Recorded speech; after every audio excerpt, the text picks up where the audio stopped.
اس صدی میں اقبال جیسا تھنکر، اقبال جیسا مفکر، قرآنی حقائق کو جدید مسائل پر منطبق کرنے کی صلاحیت رکھنے والا کوئی مفکر پوری دنیا نے پیدا نہیں کیا، کوئی اس کے مقابل میں نہیں، اس کی کوئی نظیر موجود نہیں، وہ بھی اسی شہر لاہور میں دفن ہے۔ ان چیزوں کے کچھ اثرات ہیں کہ جن کو سمجھنا چاہیے۔ پھر جیسا کہ میں نے عرض کیا، دو عظیم تحریکوں کا مولد جو ہے وہ یہ بر صغیر پاک و ہند، جس کی اب امانت ہمارے پاس ہے۔ جماعت اسلامی یہاں اس کی تاسیس ہوئی، اگرچہ میں نے عرض کیا کہ وہ منفرد نہیں ہے، دوسرے ملکوں کے اندر بھی تحریکیں اٹھی، لیکن یہ بات جان لیجئے کہ اگرچہ اس کے مد مقابل بہت سے اعتبارات سے اس سے آگے ہے تحریک اخوان المسلمون، لیکن یہ کہ ان کو فکری غذا دینے والی یہی تحریک تھی، اور یہ بات وہ ہے کہ جو ان کے بڑے چوٹی لوگوں نے تسلیم کیا۔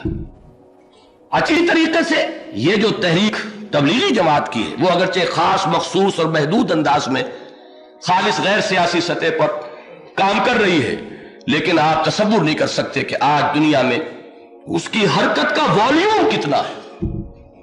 میں یہ کہا کرتا ہوں علی وجہ البصیرت کہ اگر ہمارے پاس کوئی ذریعہ ہو دیکھنے کا تو کم سے کم 1,00,000 انسان ہر لمحے اس گلوب کے اوپر حرکت کرتی ہوئی نظر آئیں گی آپ کو، اس طریقے سے تبلیغی جماعت کی تحریک کے تحت جو ہے وہ حرکت کر رہے ہیں۔ کیا آپ کے خیال میں یہ سارا کام ایسے چلا جائے گا؟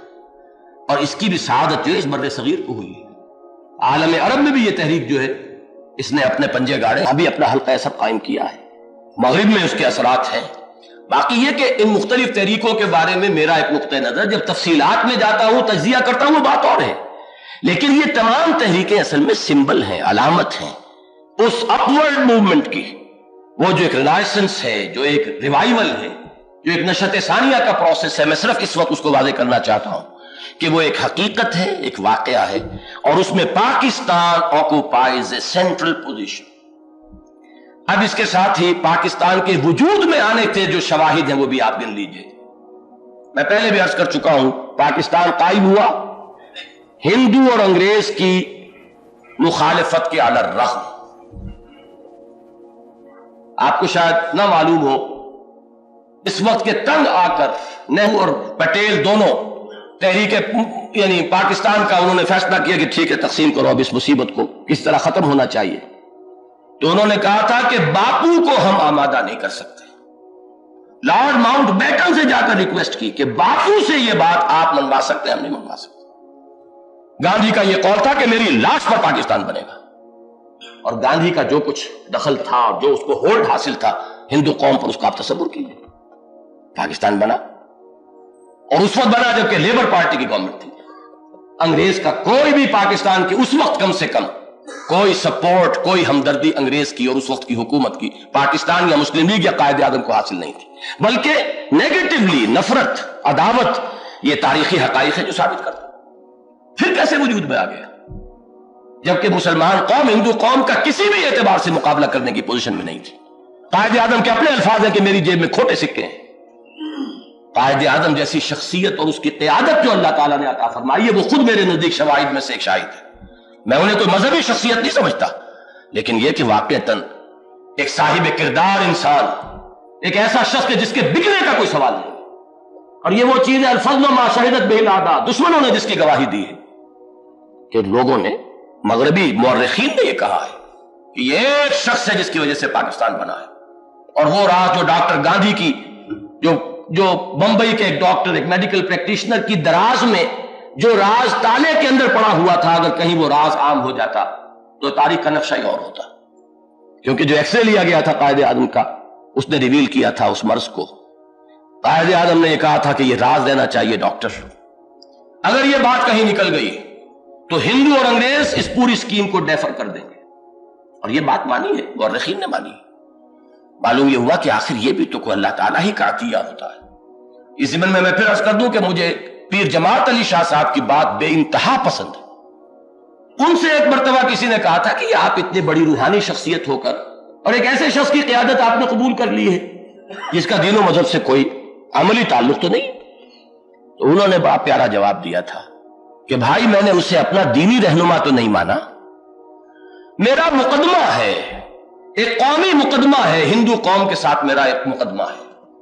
اس مقدمے کے لیے مجھے ماہر وکیل چاہیے، دیانتدار وکیل چاہیے، نہ بکنے والا وکیل چاہیے. اور مجھے یہ سمجھ نظر آتا ہے کہ یہ صلاحیتیں سوائے اس شخص کے اور کسی میں نہیں. یہ میں سمجھتا ہوں کہ موسٹ ریئلسٹک اپریزل ہے، بہت صحیح. بہرحال یہ بھی اللہ تعالیٰ ہی کی طرف سے ایک عطا تھی. پھر سب سے بڑی گواہی یہ ہے کہ ایک وقت ایسا آیا ہے کہ قائد اعظم کو مجبور ہو کر کیبنٹ مشن پلان کو تسلیم کرنا پڑا. کیوں مجبور کیوں ہوئے؟ کہ انہیں نظر آ رہا تھا کہ میری جیب میں کھوٹے سکے ہیں. وہ وقت ایسا تھا کہ یا تو اب میدان میں آئیے، یا پھر یہ ہے کہ اگر زیادہ کوئی ڈھٹائی کا ثبوت دیا تو ہو سکتا ہے یک طرفہ معاملہ انگریز کانگریس کے ساتھ کر لے. میں سمجھتا ہوں ان کی بڑی فراست کا یہ مظہر ہے کہ انہوں نے اس وقت تھوڑی سی پسپائی کو قبول کیا. اب آپ غور کیجئے، اگر کیبنٹ مشن پلان کا نقشہ جو ہے ایک دفعہ وجود میں آ جاتا تو بات وہی ہوتی جو نہرو نے کہی تھی کہ 10 سال کے بعد کون کسی کو علیحدہ ہونے دیتا ہے. لیکن یہ کہ نہرو چپ نہیں رہ سکا، اور وہ تھا اس وقت پریزیڈنٹ کانگریس کا. انڈیا ونس فریڈم میں ابوالکلام آزاد مرحوم نے اپنی صرف ایک غلطی مانی ہے پورے پولیٹیکل کیریئر کی، کہ میں نے اس وقت کانگریس کی صدارت کو جو قبول نہیں کیا، یہ میری بڑی غلطی تھی. اس کی وجہ سے نہرو کو بنانا پڑا، اور نہرو کا بیان اگر وہ کانگریس کا پریزیڈنٹ اس وقت نہ ہوتا تو اس کی وہ اہمیت نہیں تھی. لیکن جب اس کے کانگریس کے پریزیڈنٹ کا بیان آ گیا تو قائد اعظم کو موقع ملا کہ انہوں نے اس سے پھر وڈرا کیا. اس طریقے سے پاکستان قائم ہوا. گویا کہ میں تو یہ سمجھتا ہوں کہ اللہ تعالیٰ نے ہمیں عطا فرمایا ہے. یہ شواہد ہیں کہ ہم تو ایک پورے ہندوستان کے اندر 3 زونز کے ساتھ ہم اس نقشے کو قبول کر چکے تھے، لیکن اللہ نے ہمیں ایک بالکل آزاد خود مختار پاکستان عطا فرمایا. اس سے آگے چلیے. صدر ایوب صاحب ایک دور میں ہمارے ہاں کو سے لمن الملک بجا رہے تھے، کوئی ان کے مقابلے میں آنے والا نہیں تھا. یاد ہے کہ جوائنٹ ڈیفنس کی اسکیم پیش کی تھی. جوائنٹ ڈیفنس کے معنی کیا تھے؟ پھر گویا کہ اسی کیبنٹ مشن پلان کی طرف آپ ریورٹ کر رہے تھے. ڈیفنس کا مطلب کیا ہے؟ یہ بجٹ میں سب سے بڑا حصہ ڈیفنس کا ہوتا ہے. جوائنٹ ڈیفنس کا مطلب ہے کامن بجٹنگ. پھر فورن پالیسی کا تعلق ہے ڈیفنس کے ساتھ، اس کا مطلب ہے کامن فورن پالیسی. یہ ایک چیز نہیں تھی، دل کے اوٹ میں پہاڑ تھا. آپ غور کیجئے کہ اس وقت جبکہ کوئی ہمارے یہاں پولیٹیکل ایکٹیویٹی نہیں تھی، اگر ایک دفعہ پنڈت نہرو نے بات مان لی ہوتی تو آزاد پاکستان اسی وقت ختم تھا. پھر وہ ایک طرح کی کانفیڈریشن ہوتی، یا یہ کہ وہی 3 زون جو ہے وہ پھر وجود میں آ گئے ہوتے. یہ اللہ تعالیٰ کے انگلیوں میں ہیں لوگوں کے دل. بین اصبع الرحمن، وہ چلر چاہتا ہے پھیر دیتا ہے. 2 مرتبہ تاریخ میں پنڈت نہرو کی مت ماری گئی جس کی وجہ سے پاکستان وجود میں آیا اور قائم ہوا. یہی وجہ ہے کہ اندرا گاندھی نے کہا تھا، آپ نے سنے ہوں گے الفاظ، کہ ہمارے بابا جان تو صوفی تھے، انہیں سیاست تو آتی نہیں تھی. یہ ٹریبیوٹ ہے جو بیٹی نے باپ کو دیا تھا، اور یہ واقعہ یہ کہ بے بنیاد نہیں. جس طرح ٹھوکر ماری ہے اس نے جوائنٹ ڈیفنس کی پیشکش کو جو صدر ایوب صاحب کی طرف سے ہوئی تھی، ان کے نقطۂ نگاہ سے وہ اس قدر بڑا بلنڈر تھا کہ جس کی شاید کوئی اور نظیر، جس کو کہ آپ ہمالیہ کے سائز کی غلطی جسے آپ کہیں کہ وہ تھی ان کے اعتبار سے. لیکن ہمارے لیے وہی چیز جو ہے ہمارے اس ایک علیحدہ اور آزاد اور خود مختار ملک کی حیثیت سے باقی رہنے کا ذریعہ بنی. سن 65 کی جنگ میں اللہ کی تائید کے جو مظاہر سامنے آئے ان کا صرف ذکر کر رہا ہوں، اس پہ تفصیل میں جانے کی ضرورت نہیں ہے کہ کس قدر یقینی سمجھا گیا تھا فال آف لاہور کہ بی بی سی نے وہ نشر کر دی تھی خبر، اور سنا یہ کہ ٹیلی ویژن پہ بھی کوئی منظر دکھا دیا گیا تھا، اس لیے کہ اتنا یقینی تھا ان کے نزدیک. جم خانہ نام کو رات پینے کے ان کے عزائم جو ہے کوئی جانے گا کہ انہیں حفاظت دی ہے. سن 71 میں آ کر اس میں کوئی شک نہیں ہے کہ ہمیں ہمارے جرائم کی سزا کی پہلی قسط مل گئی. لیکن آپ سے عرض کروں اس خطے پر اللہ کا جو یہ اب تک بچا ہوا ہے، اس کی اگر قدر ہم نہ کریں گے یہ بھی جائے گا.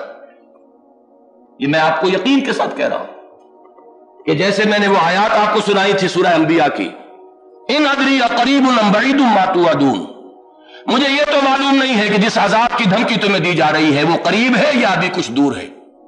ہو سکتا ہے کہ ابھی اللہ تعالیٰ مزید مہلت دے، اور ہو سکتا ہے کہ آخری عذاب کا اللہ کا کوڑا برسنے والا، اس وقت وہ کوڑا برسا تھا اور وہ کوڑا پھر برس سکتا ہے. لیکن یہ کہ اس وقت بھی ہمیں جو سزا دی اللہ نے اس کے بعد بھی اس خطے کو بچایا ہے. آج آپ نے وہ خبر پڑھ لی ہوگی، آج نہیں آج سے چند دن پہلے، نکسن نے یہ اعلان کیا ہے کہ ہم اس وقت ایٹم بم بھی استعمال کرنے کا میں سوچ رہا تھا، اور نکسن کی ہاٹ لائن پر کوسیجن کو وہ بالکل واضح وہ وارننگ تھی کہ بس اب اس سے آگے قدم آگے نہ بڑھے، اور کوسیجن کی وہ جو ہاٹ لائن پر اندرا گاندھی سے گفتگو ہوئی ہے اس کے نتیجے میں یہ یونی لیٹرل سیز فائر ہوا تھا، ورنہ کون شخص آج یہاں بیٹھ کر یہ کہہ سکتا ہے کہ پاکستان 6 یا 7 دن سے زیادہ ہندوستان کا مقابلہ کر سکتا تھا؟ مورال ہمارا زمین پر آ چکا تھا، ان کا آسمان پر پہنچ چکا تھا۔ مشرقی پاکستان کا جو المیہ تھا، ہماری ایئر فورس جو ہے ناکڈ آؤٹ تھی، ہل نہیں سکتے تھے، ہماری نیوی کو وہ آ کر کیماری میں ہماری بندرگاہ میں آ کر مار کر گئے تھے، ہمارے دونوں جو سیکٹرز ٹوٹ چکے تھے، یہ سیالکوٹ والا بھی اور راجستھان کا بھی، صرف ایک سیکٹر انٹیکٹ تھا اور وہ تھا یہ سلیمان کی کا سیکٹر۔ پھر وہ ساری قوت یکجا کر کے خود ہمارا ہست اسلحہ جو انہیں وہاں ملا تھا اس سب کو لے کر اگر وہ ادھر حملہ کرتے تو جو حالات و واقعات ہیں ان کے اعتبار سے دیکھیے کہ حالت کیا تھی۔ اس وقت بھی اللہ نے بچایا ہے، اللہ جس کے ذریعے سے کام لینا چاہتا ہے لے لیتا ہے۔ کہ آج وہ بات جو ہے اس نے ریویل کی ہے کہ ایٹم بم بھی استعمال کرنے کے بارے میں وہ چند مواقع جس پر کہ ہم نے سوچا ان میں سے ایک موقع وہ بھی تھا۔ تو یہ پاکستان بچا ہے، اور یہ بھی جان لیجئے یہ پاکستان وہ ہے جس کا کہ علامہ اقبال نے خواب دیکھا تھا 37 میں۔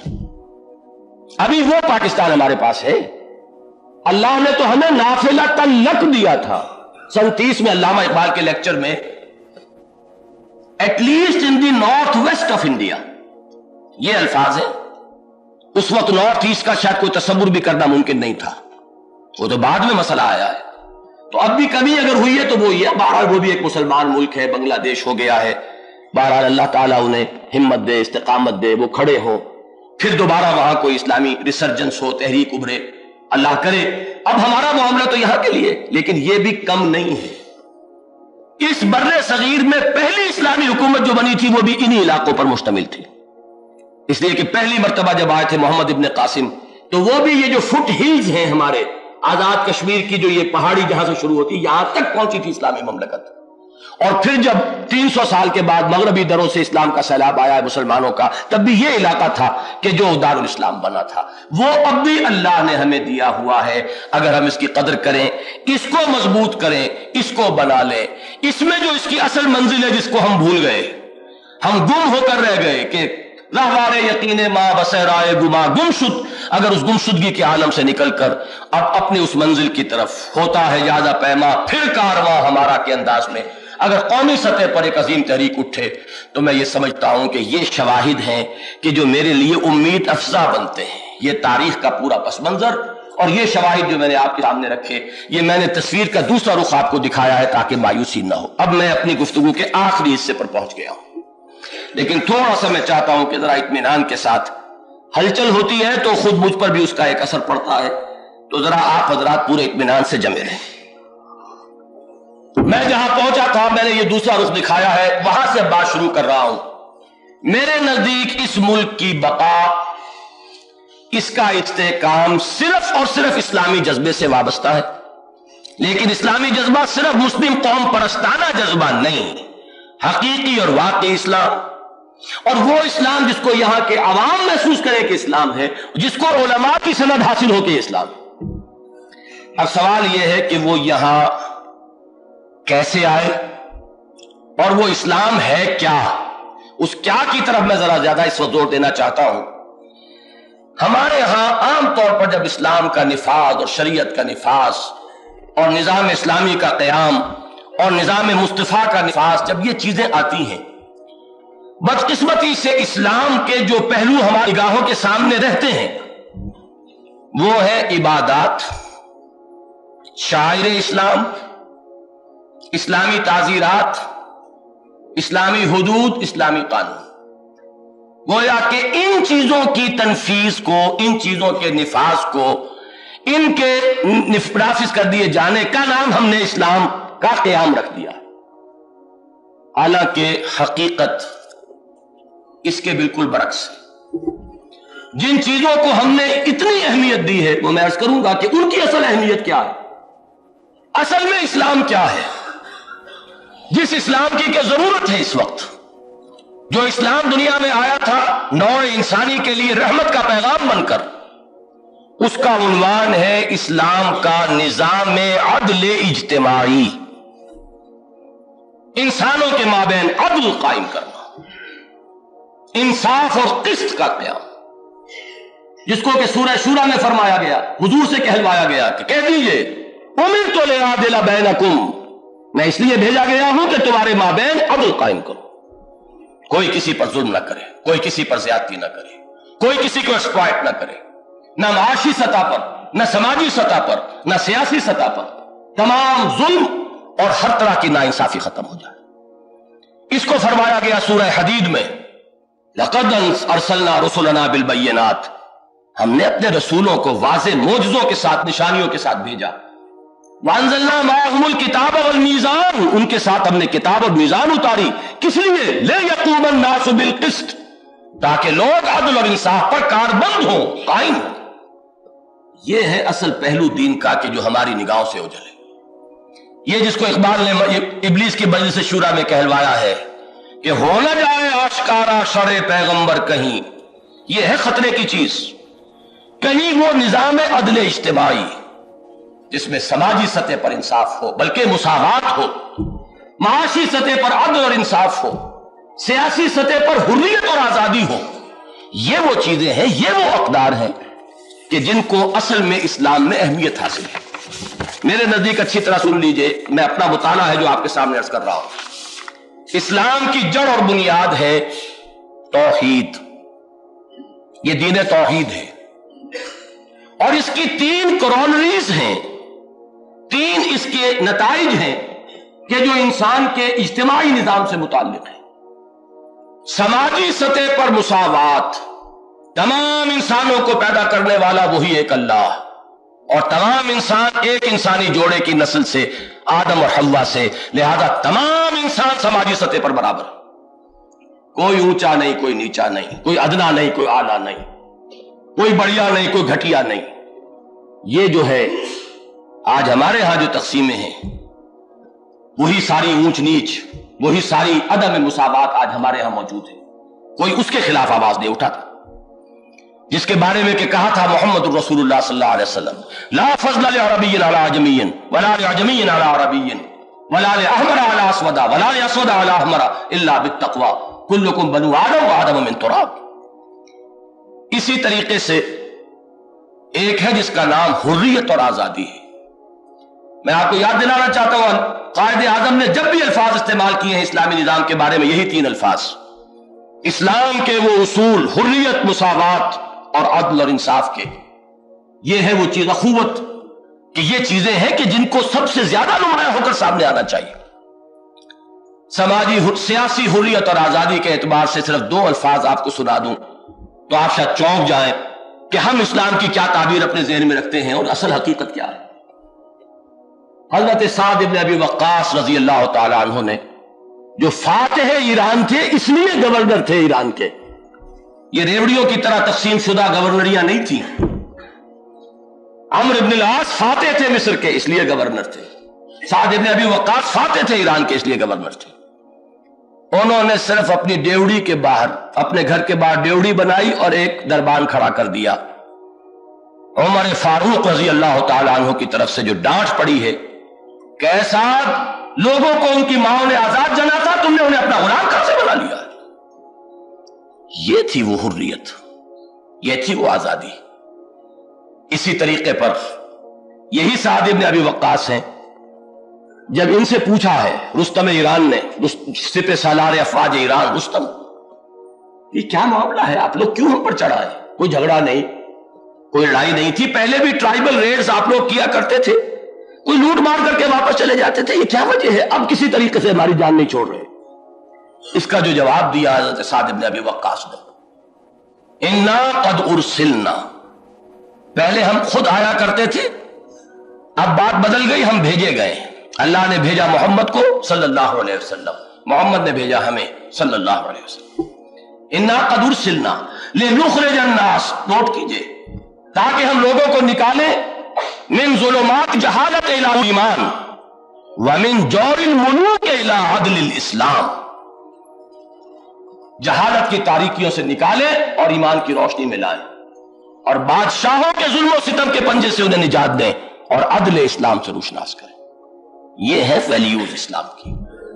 معاشی سطح پر انصاف، سرمایہ داری اور زمینداری اور جاگیرداری، ہم نام لیتے علامہ اقبال کا، مصور پاکستان مانتے ہیں انہیں، لیکن ان کے آپ نے کبھی اشعار، جانتا ہوں میں یہ امت حامل قرآن نہیں ہے وہی سرمایہ داری بندہ مومن کا دین، جانتا ہوں میں کہ مشرق کی اندھیری رات میں بے ید بیضا ہے پیران حرم کی آستی۔ ابلیس کو تو کھٹکا لگا ہوا ہے کہ وہ نظام جو ہے عدل اجتماعی کا جو محمد الرسول اللہ نے نوع انسانی کو دیا، کہیں دوبارہ آشکارا نہ ہو جائے، کہیں لوگوں کے سامنے اس کی کوئی مثال نہ آ جائے، کہیں اس کا کوئی نمونہ نہ آ جائے۔ تو سماجی مساوات، معاشی عدل و انصاف، حضرت ابو بکر جب خلافت کی بیعت ہوئی ہے تو پہلا خطبہ جو دیا ہے وہ کیا تھا؟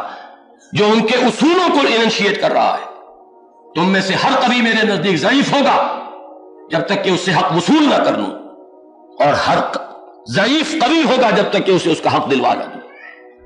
یہ انصاف، عدل، یہ ہے جس کے لیے کہ اسلام دنیا میں آیا تھا۔ اصل میں نماز، روزہ، یہ اس نظام کو لانے والے لوگوں کی تربیت کا ذریعہ ہے۔ کیسے آئے گا وہ نظام؟ کیسے آئے گا وہ انقلاب؟ ان کے لیے، ان کے اندر للہیت پیدا کرنے کے لیے، ان کے اندر تعلق مع اللہ پیدا کرنے کے لیے، ان کے لیے اپنے نفس کے اوپر قابو یافتہ ہونے کی کیفیت پیدا کرنے کے لیے اللہ تعالیٰ نے یہ عبادات دی ہیں۔ لیکن جب نہ وہ نظام پیش نظر ہے، نہ اس کو دنیا میں قائم کرنا مقصود ہو، تو پھر یہ صرف ریچولز بن کر رہتے mere and more or less dead rituals۔ ہمارے ذہنوں میں یہ بیٹھا ہوا ہے کہ یہ شاعر اور یہ عبادات ذرا کی کچھ لیپ پوت کر دی جائے، اور کچھ جشن جو ہے عید میلاد النبی کے منا لیے جائے، کچھ اور اس طرح کی تقریبات ہو جائے، اس کے اوپر ذرا شو ہو جائے، تو گویا کہ اسلام آ گیا ہے، اسلام آ رہا ہے۔ یہ اصل میں کانسیپٹ کا فرق ہے۔ اصل میں اسلام، جس اسلام کی اس وقت ضرورت، اسی لیے میں نے عرض کیا تھا شاہ ولی اللہ کو میں اسلام کا سب سے بڑا سوشل تھنکر سمجھتا ہوں۔ انہوں نے اتفاقات کا جو فلسفہ دیا ہے، انہوں نے جو یہ بات بتائی ہے کہ نظام معیشت کے اندر جب خرابی آتی ہے، تقسیم دولت کا نظام جب غلط ہوتا ہے، تو یہ دو دھاری تلوار بن جاتی ہے معاشرے کے لیے۔ ایک طرف ارتکاز دولت، جس کے نتیجے میں عیاشی، بدماشی، گلچھرے، دوسری طرف اکثریت جو ہے انسانوں کی وہ بھیڑ بکری اور ڈھور ڈنگر بن کر رہ جاتے ہیں، ان کے اندر سے شرف انسانیت ختم ہو جاتا ہے۔ دو وقت کی روٹی حاصل کرنے کے لیے صبح سے شام تک کی کمر توڑ دینے والی مشقت کرنے والے کی حیثیت لدو اونٹ اور کولو کے بیل سے زیادہ نہیں رہتی۔ وہ انسان نہیں رہتے، حقیقتاً حیوانوں کی سطح پر آ جاتے ہیں۔ یہ دو دھاری تلوار ہے، جہاں تقسیم دولت کا نظام غلط ہو جائے گا اس کے یہ نتائج نکلیں گے۔ ایک طرف یہ ہے کہ حضور نے فرمایا کاد الفقر ان یکون کفرا، کہ وہ فقر کی وجہ سے کفر کے قریب پہنچ گئے۔ ایک طرف یہ ہے کہ دولت کی فراوانی کی وجہ سے عیاشیاں اور بدماشیاں جو ہیں اس کی طرف رہنمائی ہو رہی ہے۔ جب تک نظام اس جڑ کے ساتھ نہیں بدلے گا، جب تک کہ اس پورے نظام کو نہیں آپ تبدیل کریں گے، یہ ایک کاسمیٹک ٹریٹمنٹ ہے۔ یہ نماز روزے کی طرف کوئی تھوڑی بہت آپ کی اگر توجہ ہو گئی اور آپ نے کچھ قومی اور ملکی سطح کے اوپر بھی اس کے کچھ شعائر کا اہتمام کر لیا، تو میرے نزدیک اس کی حیثیت اصل اسلام کے اعتبار سے سوائے ایک کاسمیٹک ایفیکٹ کے اور ونڈو ڈریسنگ کے اس کے سوا کوئی حقیقت نہیں۔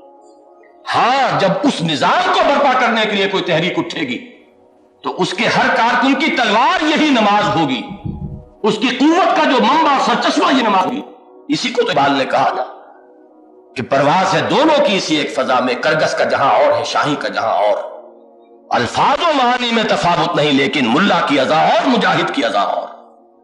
اس لیے کہ جب ایک جماعت کھڑی ہوتی ہے اس انقلاب کے لیے، اب اسے جو توانائی درکار ہے وہ نماز سے ملے گی، وہ روزے سے ملے گی، وہ انفاق فی سبیل اللہ سے ملے گی، وہ تلاوت قرآن سے ملے گی، وہ اذکار سے ملے گی، وہ دوام ذکر سے ملے گی۔ لیکن اگر یہ مقصد ہی سامنے نہ ہو تو پھر جیسا کہ میں نے عرض کیا، یہ صرف ریچولز بن کر رہ جاتے ہیں، ان کی کوئی حقیقت نہیں رہتی۔ لہذا یہ بات جان لیجئے کہ اسلامی نظام کے قیام سے جو چیز مراد ہے وہ اس پورے سماجی سیاسی معاشی ڈھانچے کو تبدیل کرنا ہے اسلام کے رخ پر، کہ جس پر کہ ہمارا معاشرہ اس وقت قائم ہے۔ اور اس میں خاص طور پر زمینداری اور جاگیرداری کے بارے میں عرض کر دینا چاہتا ہوں۔ علامہ اقبال کے 2 اشعار، کیونکہ فارسی کلام میں نے سارا بالاستیاب نہیں پڑھا ہے، بالکل اتفاق کی بات ہے کہ ایک دفعہ راولپنڈی کے ایک ہوٹل میں ٹھہرا ہوا تھا، وہاں وہ فارسی کلام کتاب کمرے میں رکھی ہوئی تھی، کھولی تو مجھے وہ اشعار ملے، پہلی دفعہ میں نے وہ سنے پڑھے ہیں، اور میں حیران ہو گیا کہ کہاں کہاں تک اس شخص کی فکر کی رسائی ہوئی ہے، اللہ نے کہاں کہاں پہنچایا ہے۔ اقبال نے غالب کے بارے میں کہا تھا کہ فکر انسان پر تیری ہستی سے یہ روشن ہوا ہے، پرے مرغ تخیل کی رسائی تا کو جا،